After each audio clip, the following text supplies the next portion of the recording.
Hi guys, my name's Mina. I'm single now, but I used to be married to a horrible guy named Jack. His parents, Shane and Irina, were just as bad, constantly making me feel unwelcome. To be honest, Jack and I both had good jobs and earned a lot of money, but his parents never acknowledged that. They thought I was a gold digger living off their son, partly because Jack kept saying things like, Mia is very lucky to marry me. She loves a luxurious life, and she couldn't have that without my help. He even told them I handle most of our finances, which wasn't true. Oh, Jack, you're so generous, his parents would say. Any woman would be lucky to have you. Mia, you better take care of him properly. If he leaves you, you'll be left with nothing. Thank God we made you sign a prenup, they added. We knew Mia wouldn't amount to anything, so we had to protect our son. Yes, they made me sign a prenup. I don't mind prenups, but what angered me was Jack not discussing it with me beforehand. He always told his parents I earned way less than him and depended on him for everything, so they assumed I was a gold digger. Jack insisted I go along with his lies because he didn't want his family to look down on him if they knew I earned more. I loved Jack and didn't want him to feel humiliated, so I put up with the insults. I was a fool for marrying him. He didn't love or respect me, regularly humiliating me for supposedly earning less and spending all his money. The truth was, he got fired a year ago and was dependent on me. But he didn't want his parents to know. The final straw came when I bought a house. I received an inheritance from a relative and decided to invest it in a house. I found a beautiful one and bought it, putting the title in my name only. Jack protested, but I reminded him he didn't contribute a cent. He wouldn't stop pestering me, though. Things came to a head at a family dinner when his parents brought up the house. So I cured you too, bought a big house. It's truly one of a kind. Did you move in yet? Shane asked. Yes, we finalized the deal a month ago, Jack replied. We're still settling in, but it's nice to have our own place. So did you buy the house jointly? Irina asked. I don't see how your meager salary could afford such a big house, Mia. I guess my son paid most of the money. No, Mom, you're wrong. I didn't pay most of the money, Jack said. At this point, I expected him to correct them and acknowledge that I paid in full and owned the house. But what he said next blew my mind. Actually, I paid for the entire house. My job's been going so well that I could save up a lot of money, so I thought I'd buy a house in my name. I knew it, Shane explained. My son is so successful, buying a huge house all by himself. I'm so happy for you, Jack. Oh my God, I'm so proud of you, son, Irina added. It must have been a huge feat to buy your own house. You've reached the peak of success. They kept congratulating Jack and ignoring me. I tried to get his attention, but he avoided my gaze. I was furious but held my tongue, not wanting to cause a scene in front of his parents. As soon as we left, I confronted him. What the hell was that, Jack? Why did you tell your parents you bought the house by yourself? You didn't spend a penny on it. Relax, Mia, he said. I told them to make them happy. I don't want them to know I lost my job. They'd be extremely disappointed. What else was I supposed to do? You could have said we went 50-50 on the house, but no, you took all the credit, I replied. I feel humiliated and cheated. This is very unfair. Look, what's done is done. I'm not going back to correct myself, he said. That was the breaking point for me. I would not humiliate myself like that. Who cares what my parents think? Let them be. He had no problem humiliating me but wouldn't face the truth himself. That day, I realized Jack had completely changed after our marriage. He no longer cared about me or my feelings. He had been mooching off me for the last year and showed no signs of getting a job. I was tired of shouldering all the family expenses, and he even fought with me to put his name on the house title. Somewhere in my mind, I knew he was using me, but I was on the fence about what to do. That was until something drastic happened. The next evening, as I was making myself a snack, I heard the doorbell ring. Curious, I went to see who it was because there was a lot of commotion at the door. Jack hurried downstairs, looking uneasy, and opened the door. To my shock, his parents were there with all their stuff, smiling and laughing with Jack as they brought their things inside. Before I could ask what was going on, they said, "Jack, we got all our stuff here. We packed as soon as you told us we could stay. You are the best son ever." "We knew we raised you right," Arena added. "When you told us to come stay at your new house, I told all my friends what a great son you are. We're so proud of you." "I'm glad to make you proud, Mom and Dad," Jack replied. "It's nothing, really. You guys were right. You need to stay with us since I bought such a big house with plenty of room for you." My mouth dropped open. In no world did I ever approve of Jack inviting his parents to stay in my house. This charade had gone too far. Still, I didn't want to confront Jack in front of his family. There was no way his parents were living in my house. But I tried to find a way to deal with the situation gently. They continued dreaming out loud about their new living arrangements. "Oh, it's so nice to finally live in a big house. We were getting cramped in the old place. I'm so proud of my son for being this successful. This house is magnificent," Arena said. "Yeah, and has 4 bedrooms. Imagine that, Arena," Shane added. "Oh my God, yes, 4 bedrooms. We'll take the biggest one. It would be a dream come true. Jack, show us the biggest and best room." "Why don't you two wait here while I have a chat with Jack?" I said. "I'm sure he has a lot of explaining to do." Jack looked panicked and avoided my eyes. He knew he was in deep trouble. I was already furious at my in-laws' sudden arrival and their demands for the biggest room. Jack could tell this wasn't going to end well for him, so he tried to hide behind his parents. "Why do we need to talk in private?" he said. "Since my parents will stay here, we can just talk in front of them. It won't be a problem." "Are you sure about that, Jack?" "Well, I don't mind discussing this in front of your parents if you don't." "Go ahead, Mia," Jack said. "Tell me what you want." "You know what I'm going to say, Jack. Your parents won't be living here. I won't allow this. You didn't even consult me before inviting them over. How do you think this is okay?" "How dare you say that to my son?" Arena snapped. "This is his house, and he can do what he pleases."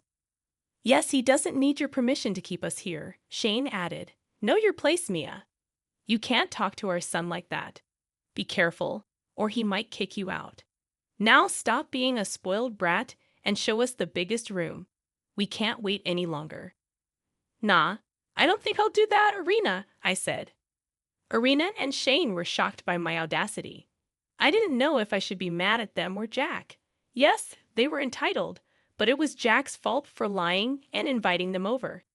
If he hadn't lied, we wouldn't be in this mess. Still, I couldn't ignore their threats to kick me out of my own house. "What do you mean, Maya?" Arena demanded. "If you don't show us the room, Jack will.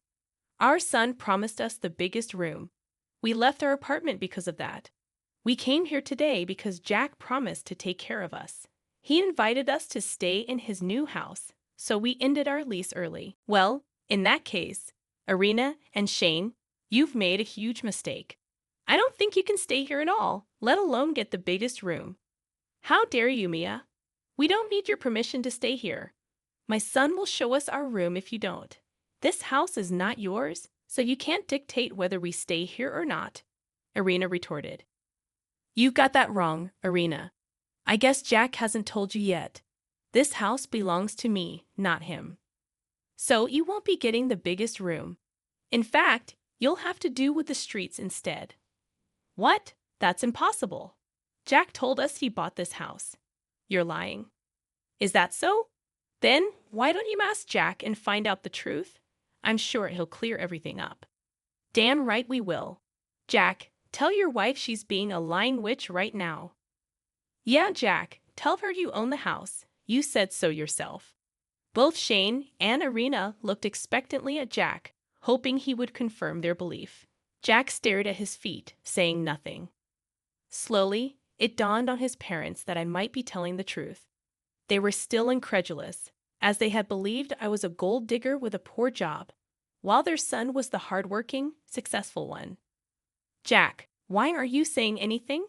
This house belongs to you, right?" That's what you told us. Why are you being so quiet? Jack, tell her she can't kick us out. What will he say, guys? He's been lying to you all this time. I can even show you the property papers proving I am the sole owner of this house. That can't be true. You work a simple job and don't have a lot of money. My son has a huge income and can afford this house. There is no way this house is yours. Correction, Arena. Your son had a huge income. He also didn't tell you he was fired from his job a year ago. Since then, he's been living off my income. For your information, I have a very good job. Just because I don't show off doesn't mean I'm poor. Oh boy, you should have seen the expressions on Shane and Arena's faces when I revealed the truth. They were totally dumbstruck. Jack, as usual, continued to stare at the floor, refusing to meet his parents' eyes. Jack, is this true? Arena demanded. You said this house was yours. Jack remained silent until I said, Okay, that's enough drama for one day. Shane and Arena, I've entertained you long enough. It's time you take your things and leave. Mia, you can't just kick my parents out like that. They broke their lease to come stay with us. They have nowhere to go right now. You can't just put them on the streets, Jack protested. I can, and I will, Jack. They didn't consult me before making this decision, and you didn't think to take my input before assuring them a place in my asterisk house. Look, this might be your house, but I'm still your husband. If I say my parents will stay here, they will stay here. You can't kick them out. That's right. This is also my son's house. Everything that belongs to you also belongs to him, so you can't kick us out. Arena insisted. No, Arena, I can kick you out. And don't worry about Jack because he'll be kicked out too. Now, Jack, since you're still married to me, I'll make a nice eviction notice for you. And I'll make sure we won't stay married for long. What do you mean, Mia? Are you going to divorce me? Yes, Jack, I am. I'll call my lawyer tomorrow to set up an appointment. We'll serve you by next week. Jack panicked at the mention of divorce. He looked furious, acting as if I couldn't possibly go through with it. You can go ahead and divorce me, Mia, but if you do, I'll take half the house and claim alimony from you, he threatened. How do you plan to do that, Jack? Have you forgotten the prenup you and your parents made me sign? Do you want me to remind you what it said? Jack suddenly remembered the prenup, which clearly stated that neither of us could claim alimony, and our private assets would remain separate in case of a divorce. Back then, Jack and his parents had made me sign it to protect him, never imagining he would end up on the losing side. Their faith in his success blinded them to the potential twists of fate. Their demeanor changed instantly. We don't have to jump to a divorce right away. We can sit down and have an adult conversation about this, they said. Yes, Mia, let's calm down and talk this out. I'm sure we can arrive at a compromise that will be beneficial for everyone. I don't care what would be beneficial for you. I refuse to be the cash cow for you, Jack, and I refuse to let your parents take advantage of me after how badly they treated me. That was in the past, Mia. Many years have passed since then. I'm sure you can look past that now. It was a very minor issue. You and Irina just threatened to have me kicked out because I refused to house you. And that happened just a few minutes ago. No more excuses. You and Irina need to leave before I call the cops.